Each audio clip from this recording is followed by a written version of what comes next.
Disgusted with its surroundings, and with the little respect in which it seemed to be held by members of the city council and others, the old witness tree, of which so much has been written, at 4:00 last Sunday afternoon, committed suicide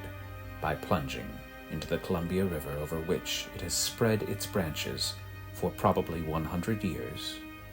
and its death is upon the hands of those who refused to minister to its wants in its old age. The old witness tree has stood at the foot of Main Street in Vancouver as long as the oldest resident can remember. It was especially famous because it was the starting point of the short donation land claim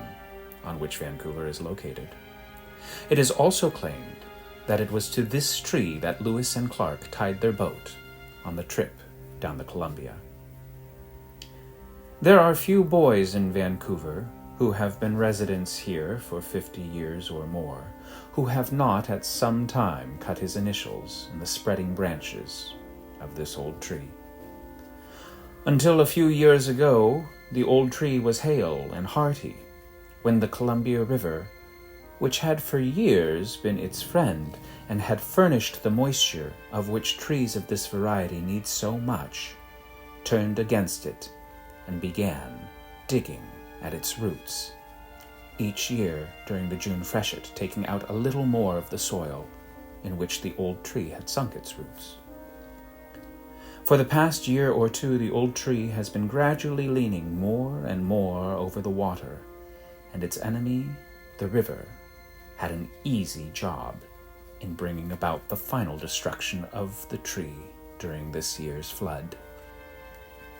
During the past 4 weeks, the base of the tree has been completely surrounded and covered with water, and with the ground softened by the water, the high winds of last Sunday completed the work, and the old tree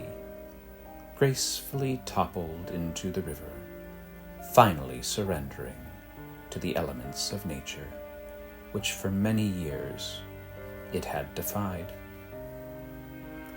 An agitation was started some time ago to make an effort to save the tree,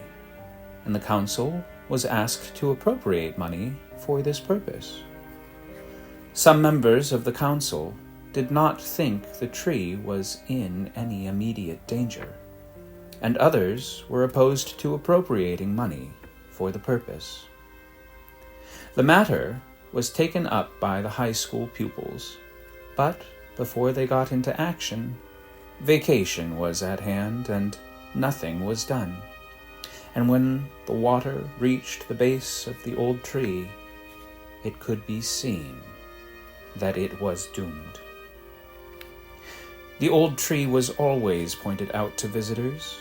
and during the Lewis and Clark Fair in Portland, hundreds of Eastern visitors came to Vancouver to get Kodak pictures of the historic tree.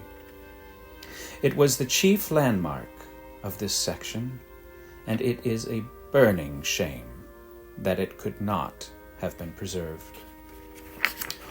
All Sunday afternoon and Monday, men, women, and children visited the fallen tree and carried away souvenirs, many pieces of the old tree being carried across the ferry into Portland, where the tree was about as well known as in Vancouver. The woodmen of the world secured several large pieces, which will be trimmed up and will become permanent fixtures in their lodge room. Street Commissioner Bateman will secure the stump and have it hauled to the city park, where it will be kept as a monument to Amos and Esther Shart, who started the survey for their homestead from the old tree and were also the donors of the public square to the city of Vancouver.